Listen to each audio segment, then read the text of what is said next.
Hello and welcome back to Good Guys Sports. I'm your host today, Blake, and we are joined by Jackson Gerke and Mike Roby. And on this show, we are going to recap the big game. Yes, that's right, the Super Bowl.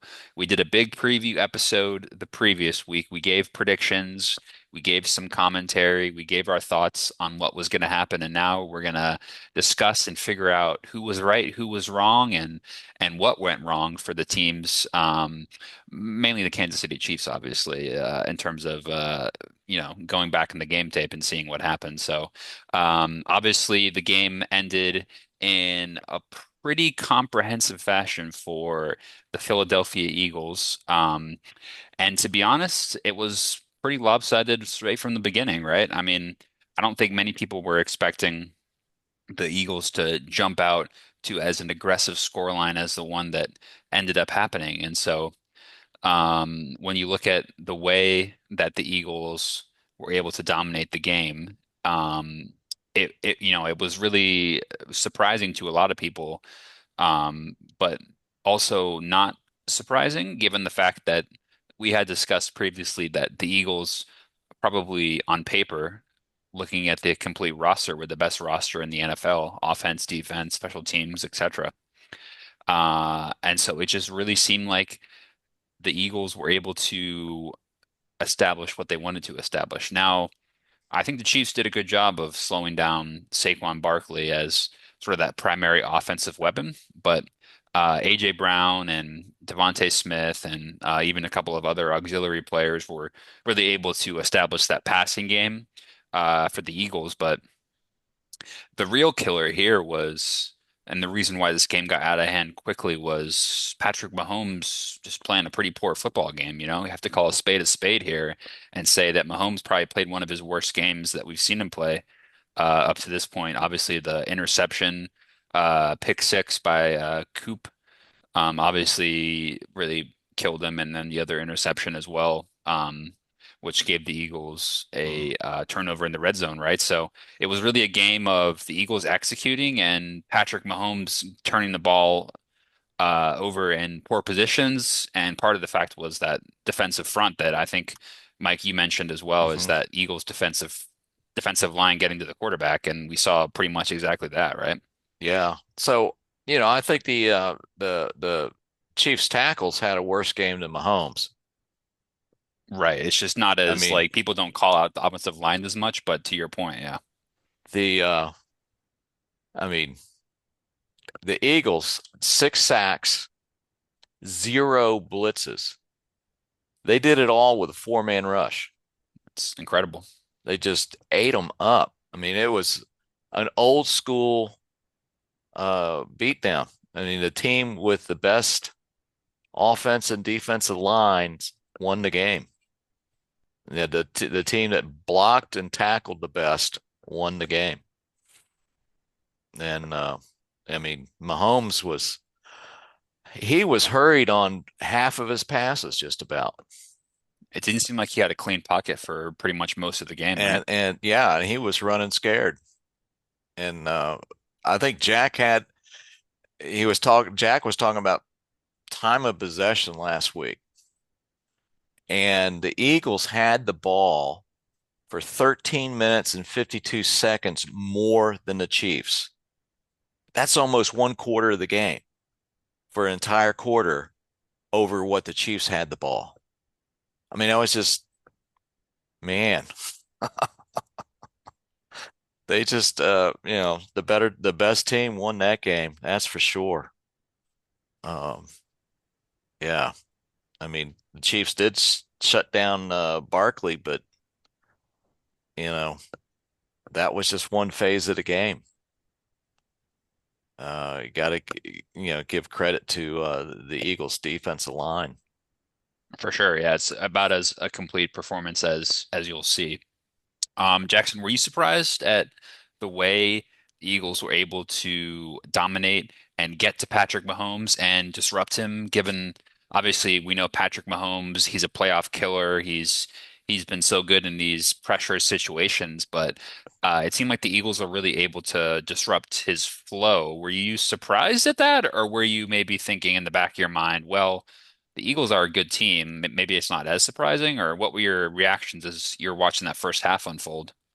Yeah, look, I was watching it with you in real time with the whole family, and from what I've learned is that in the first opening drive, not the first opening drive, but the second opening drive when the Eagles had the ball, they they drew a play um in the end zone by one of the catches, but it was called back because of those refs that really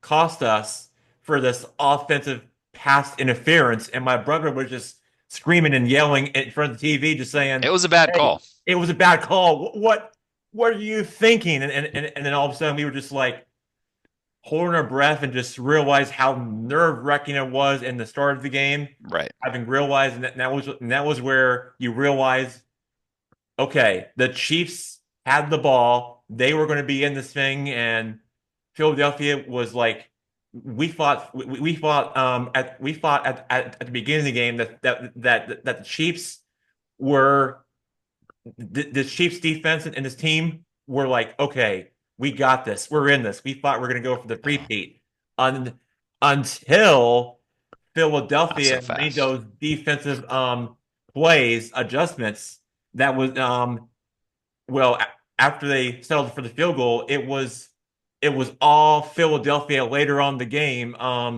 Later on, I would say in the first quarter and heading in the second quarter, where their defense actually showed up because the Chiefs defense just really, to me, they got they have got they got called by many defensive pass interference and too many allowed too many penalties on them, and just really their defense just couldn't get off the field and just really just made too many errors, and just Chris Jones coming down for injury. To me, this is the Chiefs team that we're not used to seeing. They just had too many mistakes. Their offense wasn't even clicking. Xavier Worthy and those Kareem Hunt, those guys could not make those critical catches, including Travis Kelce at the worst possible time. You got a critical catch, and they got to make those catches. And Patrick Mahomes, I watched him. Having watched him, he just didn't look.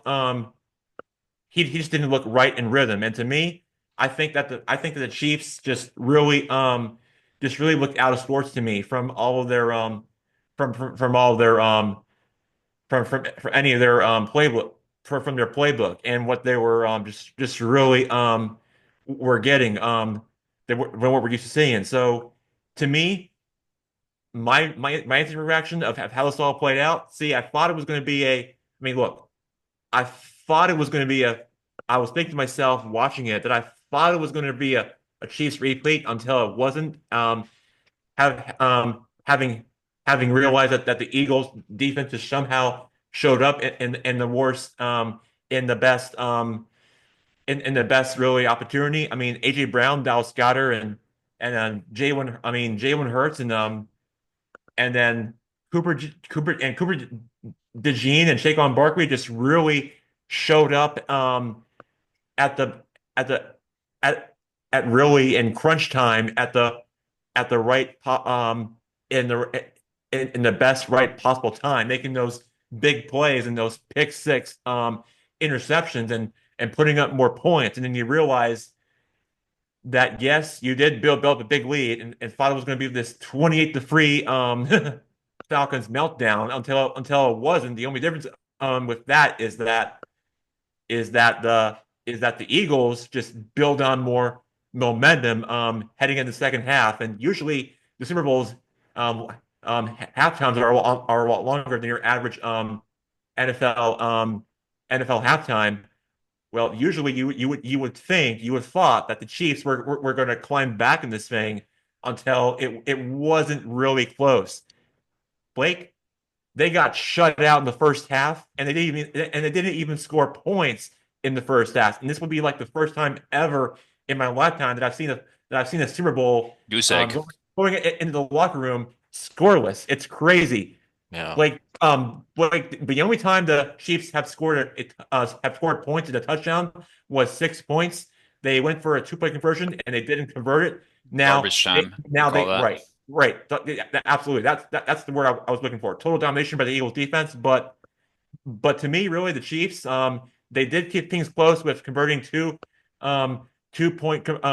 2 point conversions in late in the fourth quarter in the second half, which is the only which was their only touchdown scored. But they tried to go up the onside kick, they didn't get it, so the Chiefs did all they could. They kept things close. It was just too little, too late, too late. And then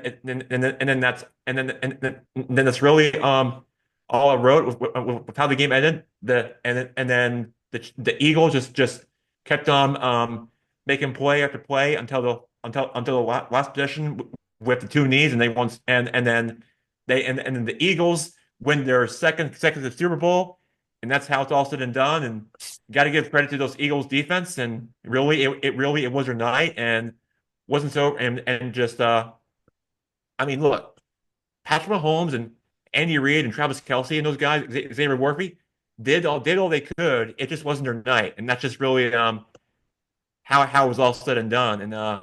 And yeah, the Eagles will have won their second consecutive Super Bowl. Um, they get their revenge from their last Super Bowl appearance about from a couple years ago, and of course, not to mention it's Black History Month, so it will having the first meeting from 2 years ago that he is one of the other African American quarterbacks to win a Super Bowl title, and that's how Hurts won it, and he's won MVP, and the Eagles have won their championship. I feel you got to feel proud and give them a lot of credit. And the Eagles just really did all they could. They Jeffrey Lurie, their owner, and really their ownership and this franchise have really all set it up. And to me, Philadelphia, they're going to be tough to beat next season. But let's not forget the Chiefs. Just like what Andy Reid said and Patrick Mahomes in the postgame locker in their postgame comments in the locker room. They'll learn from this. They'll be back, and it just wasn't their year, but there's always the next year, and I'm sure, and I know, and I know, and I believe that Patrick Mahomes and Andy Reid will be back in this position. I promise you, they will. It just wasn't their night, and you got to give the Eagles a lot of credit, and it was their night, and they are Super Bowl champions, and the parade will be in Philadelphia in front of the Philadelphia Museum of Art on Friday afternoon out there in downtown city center of Philadelphia. It will be electric. It will be a sunny day out in Philly. The fans and crowd will be packed. It'll probably be the best parade ever than it was before during their last parade appearance. It'll be bigger, better before. Trust me. It will be electric and really a house style environment. Proud atmosphere. Trust me. Believe me, it will. And the Eagles, they deserve it, Blake. And that's just really all I got to say from this Super Bowl 59 rematch from a few years ago. And Jalen Hurts, Jalen Carter, and Javon Sweat, and those guys did win championships before in the college level at Georgia and at Alabama for Jalen Hurts, and they deserve it. And now have won a Super Bowl title all together, and you got to feel proud. And the Eagles, they did it, Blake. That's all I gotta say. They deserve it. Yeah, the Chiefs' running game was non-existent. I mean, it just was not there. And the 16 points that the Chiefs scored in the fourth quarter, hats off to them. But the game was already over by then. Right. And so the Eagles got both Josh Sweat and Milton Williams as free agents. Do you think they'll re-sign them?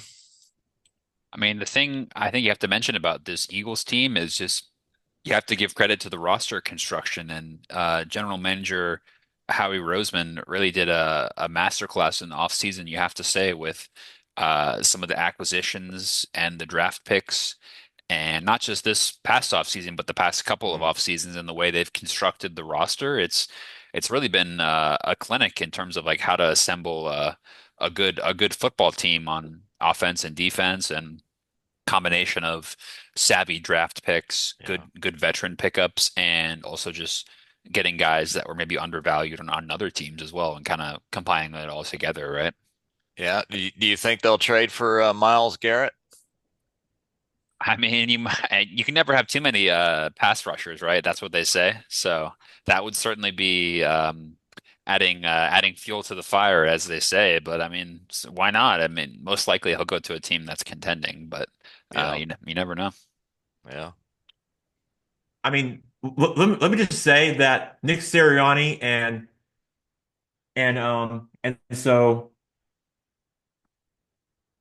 and so really of all the hard work and job that he's done for this team, really 54 wins combined so far this season as a head coach, despite all the ups and downs that he had with the crowd booing at him during the regular season, and then really just kind of ups and downs, and then of course really with the close competitive games against the Rams and the Packers before that, and then of course against your um your and then against your your Commanders, of course, with against with this duo quarterback of Jalen Daniels. Really, the Eagles defense really is how they won that Super Bowl. And Kellen Moore, their offensive coordinator, is no longer there. He has accepted the Saints job, which took place there at the site of the Super Bowl. So he will no longer be with the Eagles coaching staff as offensive coordinator. So I'm sure he has some shoes to fill in for his place, and I'm sure Philadelphia will still be a great team without him, which I know they are, just because of the culture and construction, like Blake said, of how a great organization and franchise they are for um for, for that franchise. And let's not forget, Philadelphia, for those fans of South Philly, those fans are tough and a passionate fan base. They love their sports, and that's really who they are and live by. They're a very, very passionate fan base. Those fans of Philadelphia, my dad grew up there. He can tell you all about it. They love their sport, and that's what really Philadelphia is really all about. With the Flyers winning the Stanley Cup two times in a row, the Phillies winning it in '08, and now the 76ers winning it a couple of times back in the '70s, and now the Eagles winning it in 2018, and now in 2024 season. Really doesn't get any better than that, does it? Doesn't it, Blake and guys?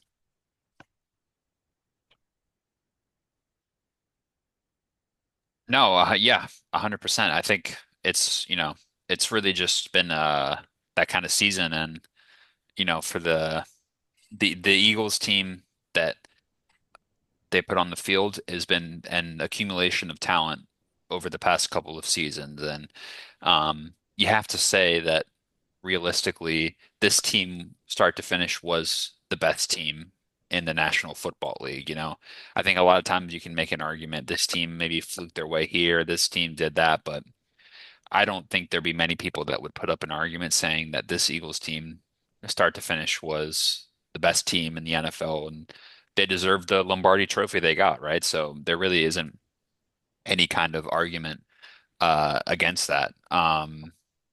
Blake Limburger, what were your thoughts on the game? Obviously, myself and you were the two people on this panel to predict an Eagles win, so I guess we can eat a bit of humble pie in that respect, right? I think everybody went and put $10 on the Chiefs. So Vegas doesn't like to lose money, it sounds like. And you know, listen, the Chiefs had a great run. I think they passed the baton off to the Eagles. It wasn't fun to watch. It was fun to see the Eagles get a Super Bowl, another Super Bowl. When I couldn't be a bigger fan of Jalen. I really respect what he did at Alabama. He didn't leave. He stuck around when most players would have left in that situation. So I couldn't be a bigger fan of him. AJ Brown, read that book on, motivation the first couple weeks of the playoffs. That worked out pretty well. So it's a great campaign for reading now on the sidelines in sports. So hopefully we get to see that in baseball. So maybe pitchers reading in between innings after they go to the bench. And no, I'm a big fan. I thought that's what was going to happen. Yeah, yeah. Chiefs can hold their heads up high for the last Super Bowls, not this one. But fly Eagles fly, and the city is still, I think, alive. So that's good. That's good as well. There were a Wait, so few. How? yeah, yeah, Oh, go ahead, Jackson. Sorry, I yeah. was going to Sorry. talk about. So I was watching um one of the post game shows of on Super Bowl 59, and one of them had Saquon Barkley on the set, and they gave him a birthday cake. And I'm not going to name any names, but what they did is they passed him along a birthday cake, and they were sharing the slice in honor of him. So really, to me, and so really, to me, Cooper, Ju Judgine and Saquon Barkley were by far the players on their actual birthday to win a Super Bowl title as their birthday present, which was really special. And I and I have to say it was really that special and so cool and and really excited and just so cool to watch after seeing all that, which was really special to me. Yeah. One of the things that really intrigued me, I thought was interesting anyway, they were comparing the average weight of the offensive line of the Packers in the very first Super Bowl, I saw that. Yeah. 245 pounds, against the average weight of the Eagles offensive line, which is 335 pounds, a 90-pound difference. That makes a difference, doesn't it? That makes a huge difference. And then, one of those guys with the Eagles was a Australian rugby player. That's right. Yeah. Well, that's right. Yeah, And yeah. he comes in, he's weighs 368 pounds. I mean, what a bruiser. And by and and by the way, Mike, that player from Australia you just mentioned, his name is Jordan Makuata. So Okay, remember that name. I will. I think that kind of speaks to what I was talking about earlier in terms of that, the And acquisition of the he and Eagles. yeah, and he plays offensive tackle. So Yep. remember that name for me, Mike. Yeah. Yeah, yeah. No, I think he's one of those savvy pickups that I mentioned as well from that Hmm. Eagles front office, kind of looking into markets or looking at players that maybe not everyone was looking at. And I think we have to give credit to maybe not in this game specifically because they kind of quieted him, but just the acquisition of Saquon Barkley. I mean, the guy ended up setting a record for the most yards ever in a season, Hmm. including regular season and playoffs. Maybe there an extra game in there here or there, but you can't really argue with the production that Saquon put up this year. And there was a lot of talk before the season started about, and just over the past couple of seasons in the NFL in general, about sort of the devaluing of the running back position, right? And, running backs, there's talk of more supply than demand. So, the running back contract values were going down, and you can draft one in like the third round and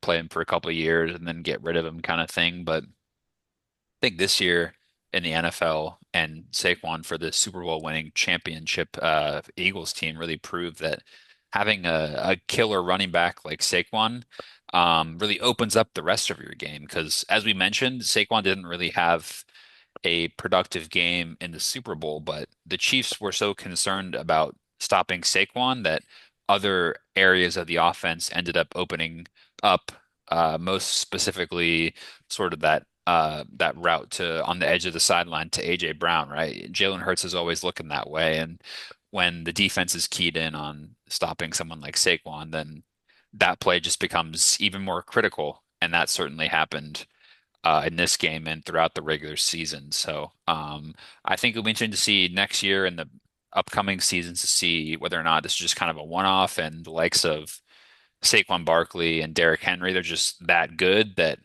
they can succeed anywhere, or is this going to be kind of more of a shift to like, oh, maybe running backs are going to become more valuable in terms of how championship aspiration teams sort of build their offense? And to your point about running backs, Blake, including with Saquon Barkley, of where he started his playing career, he played with the Giants most of his time there. And That's got to what stink I for can them, tell huh? you, I mean, what I can tell you is for anybody that you talk to who's a Giants fan, that they are devastated from Yeah, they're not what showing they their have seen faces. for becoming a Super Bowl champion from your division rival who's a fan of the, who's a fan of Big Blue. Big Nation for the fans of if you're fans of the G-Men. So real, you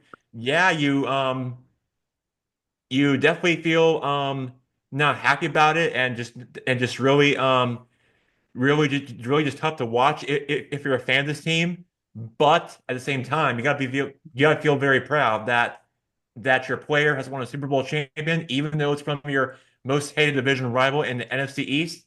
Again, you got to still, but you got still, but you got to still feel very proud that your player won a Super Bowl title.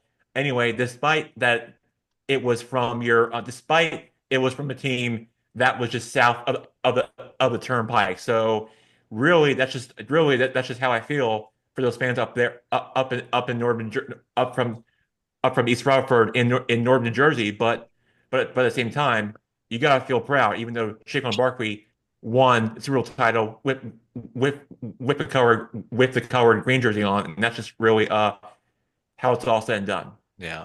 I think the key is the offensive line.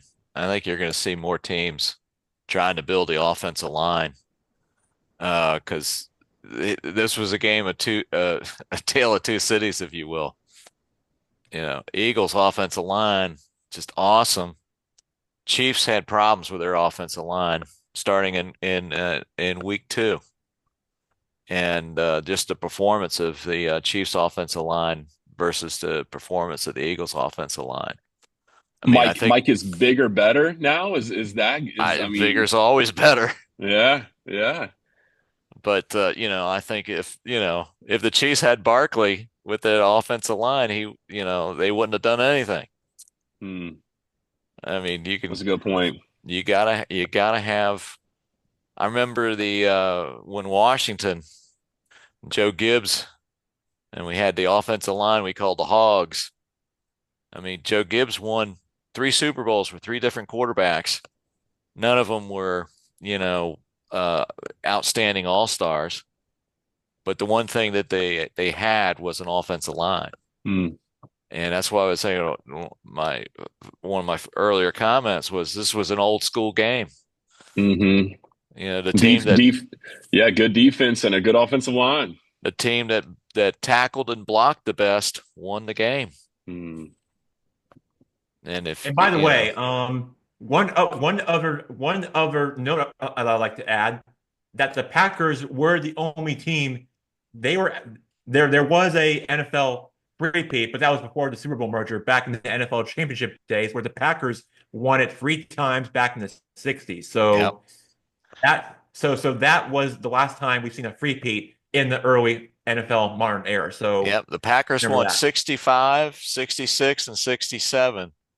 The Super Bowl started in the 66 season.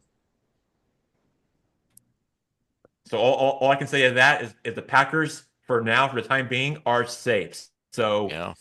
So all so they can celebrate with their champagne um Yeah.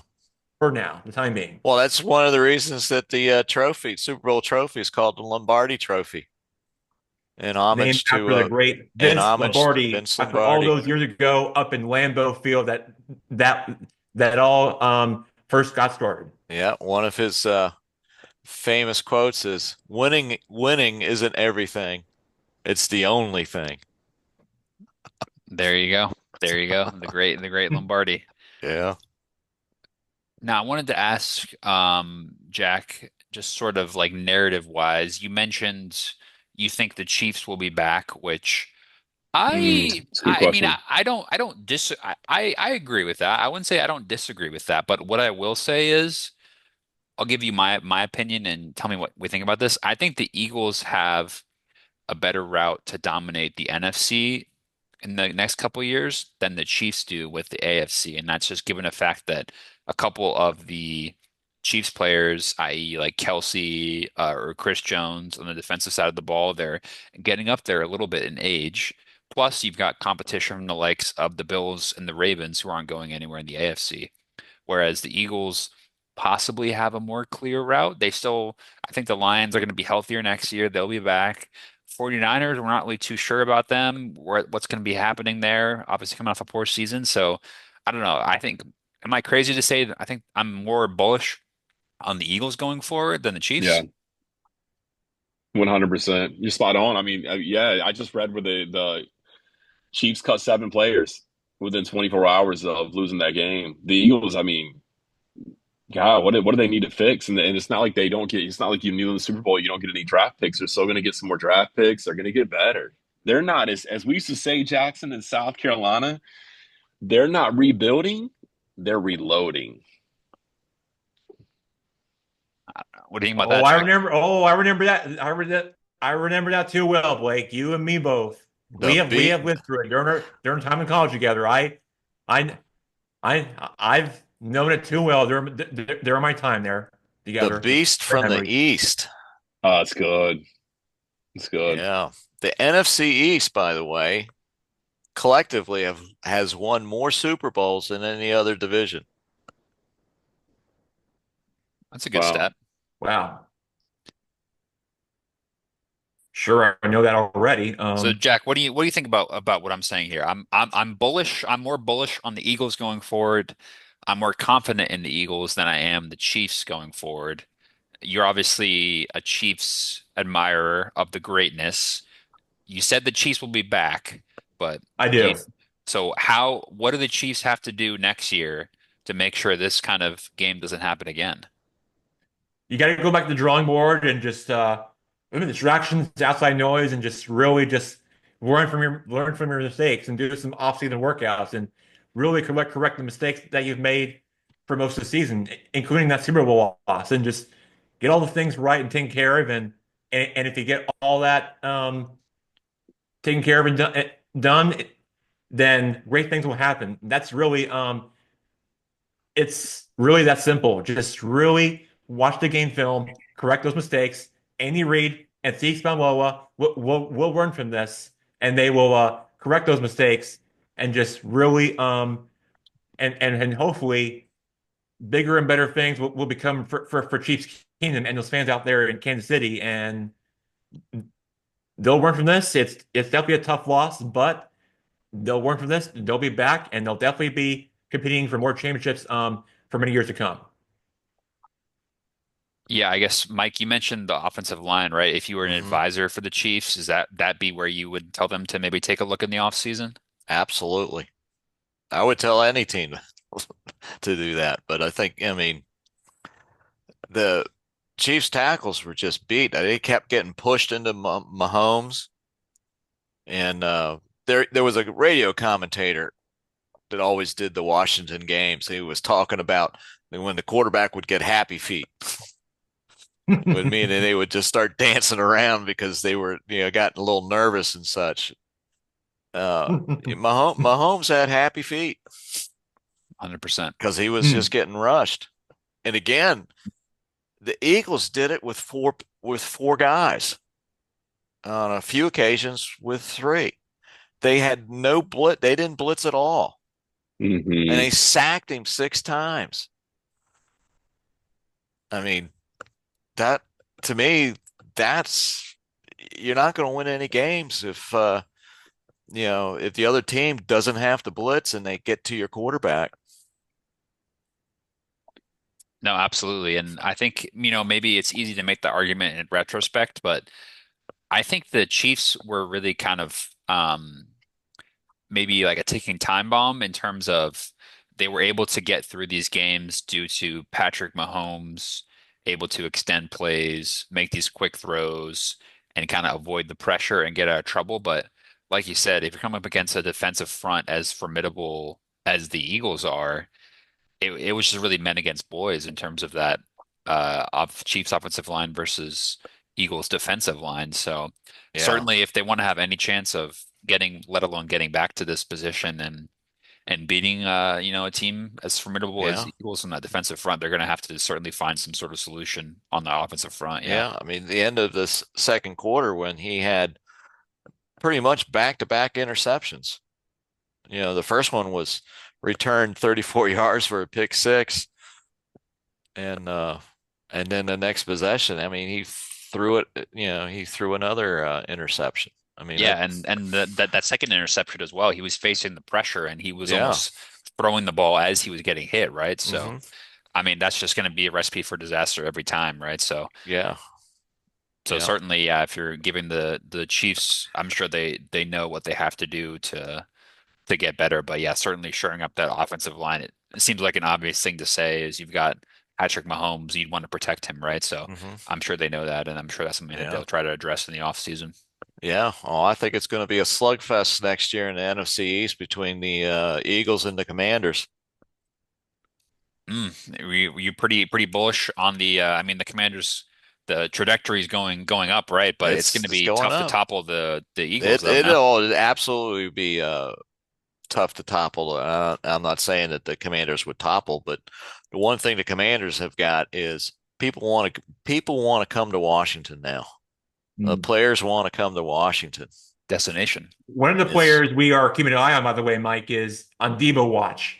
The uh-huh. 49ers have requested year after year a trade, and keep your eye on Debo Samuel because he could be a potential landing spot for your Commanders, Mike, and he could be the difference maker for this Cliff Kingsbury and Dan Quinn offensive and defensive team because if they were to acquire him, oh, it will be everybody and everybody up there in Commanders land up in DC will be going crazy and very excited and hyped for this because it would go really crazy, and that's something that going to have to keep our eye on for our you guys sports viewers and for our show, and we will definitely keep an eye on that. But certainly but certainly just stay and follow on Debo Samuel because that would be a great potential landing spot if he has happened to be be traded, which we don't know for sure, but it's Hmm. I doubt it. But Washington, it's definitely on the list, and that's something to really keep your eye out for. Cool. 100%, 100%. Yeah, I think that just about sums up the recap of the game and you And have to and say, and, and by the way, Blake, yep, go ahead. sorry to interrupt No, that. no, go for it. The PA sports books, they have lost. Now, I'm not a betting man or person, nor I will be. And now we're not betting people. We're not a betting family. But this article that I read on ESPN says that PA Sportsbook loses 65 point million Six on 6.5 Eagles to million, Super yeah. Bowl win. So that's really hard to believe that they were supposed to be the underdog. They lost that bet, and that's really how it all she wrote instead of done for really the sports book for all its money that lost. So that's really that part I find very fascinating and interesting after the way that game played out, Blake. After this article that I read of how it was all said and done, of how this really all played out for the money, right? I mean, it's not surprising. I think honestly the mistake was the spread being Chiefs by 1.5, entering the game. I mean, that's really where the sports books kind of made their mistake. And I think a lot of people's feelings coming into this game is, well, we can't bet against Patrick Mahomes. He's Patrick Mahomes. He's won two Super Bowls in a row. He's been dynamite in the playoffs. We can't make the Eagles favorites in this game, right? But I think what a lot of people, not the people in Pennsylvania apparently, but what a lot of people were undervaluing was maybe the Eagles are just a really good football team. Like, did we ever think about that, right? Like, I think people were focused on Patrick Mahomes and the Chiefs and oh, well, we can't bet against them, but maybe you should have bet against them. They're just coming up against a better team, right? So not surprising that the sports books got killed on that one, Jack. You're dead on. You're definitely on for what the people said in the sporting world. Especially out there who really keep their eyes on like Vegas and the Superbook, which a place I know Blake Lumberger was not that long ago when he was in Vegas with all the money spread, all the people just spent on different sporting events, including the Super Bowl. And I totally get where he's coming from on this because let's face it, I'm not a betting person like all of us are, but since you were at Vegas, Blake, this is one of the most biggest losses the state of Pennsylvania has ever suffered when it comes to like sports betting with one of the money that they just lose for all for all the Well, that was all set out. So really after all that was finished, that was just like game over. It's really all on them. And that's hey really all Jackson, I got to say about that. Jackson. Speaking of game over in Vegas and betting, number one Alabama is playing number two Auburn, and I'm not talking about football. What sport am I talking about, You're Jackson? talking about college basketball, How about baby. that? What a little And transition that let me tell was. you something. Duke did win their game in a not in a blowout, not even a close game against the Cowgirl Bears last night. But Oh, don't say we it. Don't say the saw C before word. that, Don't say the Blake. C word. You're going to say the C word. Are Oh you going to say the C no, word? I'm not gonna say the C word, but they lost to Oh, the oh, Tigers. oh, okay. The C Okay. word. Yeah, Okay, they okay. lost to You the The done. team, orange the team. Orange and the Well Tigers played. in Well a played. upset with Dickie V's return to the broadcast. And yeah, that was one game to remember. But those fans were storming the court up there in Tigerland at the Coliseum there, and it was just it was just tough and hard to watch as a Duke fan. But yeah, Alabama and Auburn and college One and basketball. two. I mean, it's One and crazy two. Are you that the kidding me? SEC is dominating college basketball. What's the sports? I mean, it's just really hard to believe right now. Them and the Big Ten, the Big 12, and Creighton so far out there in the Big East is all pretty much all the dominating conferences in college basketball right now. And the ACC having a down year in college basketball. Jackson, That's you got like that's just out of the really that's just nothing that we've ever seen before. It's just crazy. It's just really a hard to believe. It's shocking. It's stunning. And with Duke and UNC in a down year, that's just hard to believe Oh, craziness. And I can't wait, believe it's happening. Duke's It's only crazy. lost 3 games. Not down year for Duke, down year for UNC, down year for the ACC, you would say, currently. Yes. Yes. out of the top five teams in the NCAA right now, Duke is the only team in there that is not an SEC team. So It's crazy. it's strange. It's crazy. I don't know. I don't know. I mean, Blake, do you think this is having to do with like NIL, transfer portal, like SEC teams having a lot of booster money from football, maybe allocating that to basketball? I mean, I what's I would have thought the opposite, Blake. I thought they would have gone in on football. This is strange to me, you know. I'll tell you who's not in this list is Brigham Young University. And the only reason I bring that up is because they're getting the number one player because they have a massive donor who happens to own an NBA team called the Utah Jazz. And he is bringing in the number one prospect in basketball next year. So this time next year, we should be talking about Brigham Young. But this is crazy. I mean, this NIL is just shaking up everything. interesting? Yeah. No, it's certainly you know, as we shift to the basketball season here, it's certainly an interesting top 25 for sure. And you know, I think, you know, we speak about the ACC, maybe you can make the argument that Duke is being undervalued, maybe because their quality of opponent is not quite as good as the likes of Auburn, Alabama, Florida, Tennessee, etc. But you can't really argue with the sort of the star power that Duke is putting together, though, in this basketball season, right, Jack? So Yeah. be curious to see kind of as we progress further. You know, we're not too far away from ACC tournament, and then obviously March Madness will be kicking in here. So, I don't know, you pretty optimistic about this Duke team because I certainly am. You know, obviously that loss to the Orange team from South Carolina was tough, but you know, still they're still only 20-3 as Mike pointed out. So, Well, maybe that's what they needed. I mean, Ohio State losing to Michigan seemed to be what Ohio State needed. Exactly. Yeah. So, Duke losing to the Tigers might have been what the Blue Devils needed. No, 100%. And you certainly have to stay humble, as the great Kendrick Lamar would say, in terms of progressing through this season and obviously being Duke, having the projected number one NBA pick on your team. You're going to have a target on your back for a lot of these games, right? Particularly going away to a college team and playing in a tough atmosphere. So Yeah. those kinds of results are going to happen, aren't they? Yeah. So it's Yeah. So Jack, do you yeah. have any more? Do you have any more college? If you don't have any more college basketball thoughts, I was going to shift. I feel like we should cover a bit of NBA news and a big trade that happened while we were talking about NFL. Would you? Not that Can I I? know of.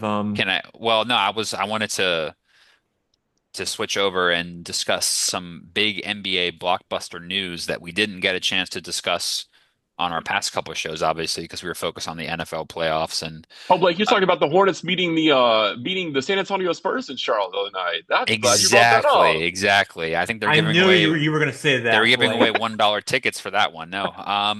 The Hornets were involved in a trade with the Lakers that got canceled, but a different trade involving the We're throwing up Lakers. about that. A different trade involving the Lakers that we didn't get a chance to discuss Oh was gosh. a pretty big one involving the Lakers and Mavericks, where Luka Doncic is now a member of the LA Lakers. Anthony Davis obviously going the other way. A pretty crazy trade. One of the crazier trades I can remember, certainly in my lifetime. I don't know what does the panel think about that? Immediate reactions. I was Well, pretty surprised. I hope we don't have any Dallas fans. Jackson, do we have any Dallas fans? Because I mean, I know they were still carrying around Luka Doncic casket outside their stadium, I think, for the past 2 weeks. Not Yeah. that I know of. They've held several funerals for him, and then the player they traded for got hurt in the first game.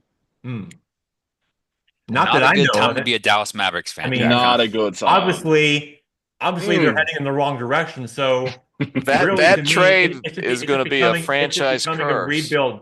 It's That's just becoming good. a That's true. rebuild mode right now for those fans out in Dallas for the Mavs. So not looking great if you're a fan of the Mavs right now. Mark Cuban's glad he sold the team. They interviewed him about that, and he said he absolutely did not approve of that. But since he doesn't have the majority anymore, there's nothing he can do about it. Yeah. It's just sad because Luka loyalty is so rare in the sports these days. Chase dollars, chase money, chase championships. And he said he was loyal to Dallas and was wanted to live there forever, and had just apparently bought his forever home in Dallas. Like, I'm talking, I think, months before this happened. And he said he was alerted at midnight that this had gone down. And the crazy thing about all this is a lot of people say, well, why didn't he at least shop around? Other teams would have gone crazy to get Luka. There's a lot of conspiracies out there about this. LA, Lakers, and the Boston is the biggest ratings draw in the NBA. And the NBA ratings are down. So call me conspiracy theorist. I've read a lot of articles about the Boston and LA needs to be the two teams right now. Yeah, I mean, it's certainly the biggest question mark I have from this trade is, to your point, Blake, is why the Mavericks didn't shop the trade around. They got Anthony Davis and one first round pick, which you've seen trades the past couple of years where people are getting 3 first round picks for players that are nowhere near the quality of Luka Doncic. I mean, you can question his like conditioning and his fitness or whatever, but I mean, the guy's an absolute killer and he's made the finals last year. He's got proven playoff success, so only getting a player who much older than him, Anthony Davis, and a first round pick, just it seems like peanuts, you know? Blake, it's his winter body. It's cold. It gets cold in Dallas sometimes. He just had his winter body on. He needed a little extra. We all carry a little extra in the winter times to stay warm. So it gets to LA. It's nice and warm there. So Yeah. That's why there's spring training. That's right. there you go. No, And certainly. don't forget, we have Jack, the All-Star. yeah. We have the All-Star different format this year. The festivities will take place in San Francisco, out in the Chase Center, where my sister currently lives Mm. and resides at right now.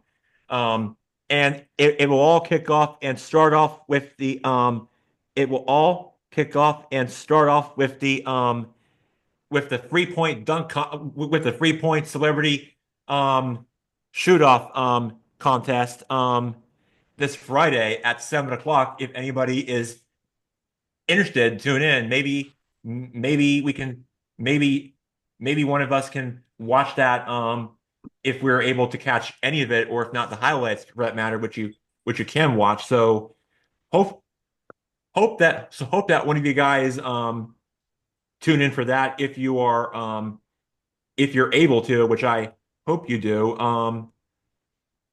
Which which I um which I hope you do. Which I hope you do. Oh, by the way, I found out what that sporting event is called. It is called the NBA All-Star Celebrity Game. If anybody is interested, tune in. It's there will be some surprise guests and just and some players playing balling out and gaming out and what tune in. You never know who's going to show up. Do you 100. think Team Shaq or Team Barkley's going to take it? Ooh, that's a great question, Mike. If I had to guess, I think Team Shaq will win the title and make it to the championship Yeah. over Team Candace Parker, the I'm greatest going with women's Team soccer player of Chuck. all I'm going with time. Chuck on this Before one. that, I'm taking Team Chuck over Team Kenny the Jet Smith. Team I'm Barkley's got the French connection. okay. Okay. I like, yeah, I'm going with Chuck all the way personally. So yeah, Now, I'm riding all day with Team Chuck and Team Shaq. And Team Shaq's gonna win the title um at the Chase Center in San Francisco in front of the sellout crowd out in Chase Center. And everybody's gonna be going crazy with Shaq's team's players lifting the MVP trophy to see who's going to win it on Sunday. It's going to be something special. Hope that one of you tune in to watch. It will be something to tune in for. Yeah. no, absolutely. Yeah, the NBA All-Stars going on, and as well as we're leaving football season in the rear view, we're shifting to basketball and hockey ramping up here as well. We should mention going on right now in place of the All-Star game is the Four Nations face-off, Four Jack, nations face off. in Yeah. the I was watching a little bit of Canada Sweden last night, and I think it's a pretty entertaining concept, particularly for hockey, where you have a good mixture of nationalities. Obviously, the hmm competing nations here: Canada, U.S., Sweden, and Finland. And we know for the local Hurricanes, they've got a couple of big Finnish players as well, making up that roster. So the USA is playing the Finns tonight. So. Well, next Um, year in the Olympics, the NHL players can go back and play for their home countries in the Olympics next year. Exactly. So this is kind of a warm up almost for Yep. the Olympics, hmm kind of figuring out the rosters almost. So I think Yeah. it's definitely a fun format worth checking out. Yeah. Well, the difference this year is um, only NHL players are on the teams, on the Right. country teams, and they're Yeah. playing in two cities. Montreal and Boston. Yep. Very nice. Very nice. With the championship going to be played next Thursday. So you got the four teams that are playing a round robin tournament, and then they're going to score it just like they do in the standings of the NHL, and the top two teams will play for the championship next Thursday. Right. Yeah, no, I think it's a fun format. I don't know if if it's just sort of a one-off thing for the Olympics warm up or something, Yeah. but it certainly I think makes sort of that hockey more entertaining than like an all-star Yeah. game sort of format as well. So I think So it's here in DC, we're on Ovi Watch right now. right. How many? He's 16. 16 away. 16 goals away I think from I setting saw the. if you go off of the projections, he should maybe get there around April. They say April 10th or thereabouts is the projected date where he's going to break the all-time scoring total number of goals record. That's exciting. Yeah, that's certainly Yeah. a record that obviously the points are Yeah. is maybe a crazier record, but getting that goals is going to be a huge. And I think it's worth mentioning as well. And American professional sports, you don't really have that kind of player who sticks around with one franchise for so hmm long, right? So that's going to Yeah. be a huge moment in DC sports and just hockey history in Yeah. general, right? Yeah.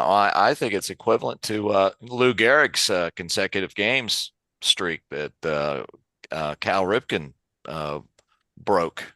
Right. Uh, those kind of records, you don't really think they're ever going to be broken. It takes a special athlete to come in and break that. So we all wish Ovi well here in the DC area.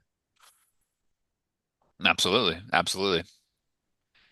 And I think we've got a few minutes here left, Jack. I think we should probably, as Mike looks like he's already in the right field stands there. We should mention we're getting closer and closer to the start of the baseball season. Obviously, pitchers and catchers reporting, spring training not too far away. I did see there was a sort of a big free agent deal announced today or recently, right? With for the Red Sox, Red correct? Sox, yeah. Yes, Alex Bregman has agreed to a 3-year contract, 6 million extension um, deal to agree that he has signed with the Boston Red Sox. He will be in the lineup with Rafael Devers and this Trevor Stories and this Red Sox lineup. It will be a stacked AFC. It'll be a stacked AL East along with Baltimore and New York, which will be the three teams to watch for this stacked AL East, Mike. So you think that Bergman will play second base for the Sox? I think he'll play either third or second base, depending on what position he Well, chooses. Devers is the third baseman now Yeah, no, for the Red Sox. I've seen I think second base is what I've been reading. Yeah. Yeah. Mike, are you gonna go to any plans for spring training? Gonna go check out any teams? Um, no, unfortunately, I don't have any plans, but you know, I heard it's cold in DC and hot in Florida right now. absolutely, it's 83 degrees yesterday Ooh. in the Palms, but I heard Sarasota's nice. Wait, where are the Nationals, by the way? Arizona? No, they're Palm at Beach? Palm Beach. They Ooh. share a facility with the Astros. Okay. Uh, I get it. White sand beach is clear water. The Gulf Stream is about a mile and a half off the coast. It's the closest it comes to the United States. And 80-degree weather. It's not that inviting, to be honest. I don't blame you for staying in DC. Yeah. It's hard to It's top. nice down there. I love it. Yeah, so you'll enjoy it. I think you'll really But you Jackson, enjoy the it. Braves are in I think you're going Sarasota. to really love it down there. In actually, it's not Palm Beach, it's Palm Beach Gardens, Florida, to be exact. So to where Oh, that stadium is located with the Astros and Nationals, by the way. That's all I got to say about that. To add there, Blake Lomberger. Keep that. Just directly remember across that. from Sarasota, Florida, Jackson, home of the Atlanta Braves spring training. East Coast, West Coast, Florida vibes. Well, maybe Uncle Mike should pay a visit down there one day. You never know. Huh? Yeah. Yeah. And so there's that for you. And also, real quick, in other baseball news, if we are out of time. We'll try to keep this very quick. I promise. That Juan Soto is no longer a New York Yankee, and he will be a New York Met. And then, of course, Shohei Ohtani and the Dodgers are trying to repeat as World Series champions, and that's where we are in sport and baseball. And spring training is already underway. They're doing practice down there as we speak. Spring training games are going to be underway, less than a few weeks away, if not just days away, which my calendar is counting. And opening day, it will start a game in Tokyo or in South Korea before that, and then opening day will start sometime in late March. So that's where the sport of baseball is right now, and can't wait to see what the season brings to us, and looking forward to it. And we're very ex excited for what the new baseball season has in store for us, for what for what opening day brings to us. Hey, Mike, real quick before we go, who's the pitcher down in Mexico that I think he got kicked out of the NBA, MLB for being controversial, but he's mowing guys down in Mexico's Yeah. base? Is it Strasburg? Who's the guy that No, it's not Strasburg. It was Uh, Trevor Bauer, right? Bauer? yeah. Is that right? He's Yep. mowing them down in Yeah. Mexico right now. Loving it. The fans are screaming and yelling. He's having a great time. Mike, one more question. The preseason power rankings for MLB. hmm What is Washington and what is Atlanta ranked? What's your guess on the preseason power rankings? Well, I think Atlanta would probably be a 6 or a 7. Washington would Hey, probably come in behave. at about a 28. God, he's good. Atlanta's a 5 and Washington's 25. You're pretty good, Mike. You know your stuff. But we'll have to have a one of our future shows of the MLB predictions. Okay. And is that Because kid all right? Is that kid going to be all right behind you in the blue shirt? It looks like he's about to go over the fence trying to touch that Nationals sign. Yeah. I've been worried I about think him he the whole caught it. show. Yeah, I think he did catch it in the end. Okay. We're real life. You never know. Little the kids Nat can be surrounded by you. They the can National always League East is going to be a beast with the New York Mets adding, the like I said, Mets and Juwan the Soto. Phillies and the Braves and then the young Nationals. So the SEC of baseball. They're going to be tough. There you go. There you go. Absolutely. Yeah, the Should be a Mets, really exciting Braves, Phillies. season. Yeah, Definitely a good one to keep an eye on for sure. All right. Well, I we think sure we will. are officially out of time. Quick programming note as well, since it's the end of the football season. We will be off next week, and then we will return the following week, and we will officially switch over to spring sports season, doing a little baseball preview, touching upon basketball and hockey. So lots of exciting sports to be looking forward to over the next couple of weeks. I want to thank Jackson, Mike, and B.O. Lineberger for joining myself, Blake, on today's episode of Good Guy Sports. Thanks, everyone. Have a great weekend. See you guys. Thank you. See you guys. Bye now.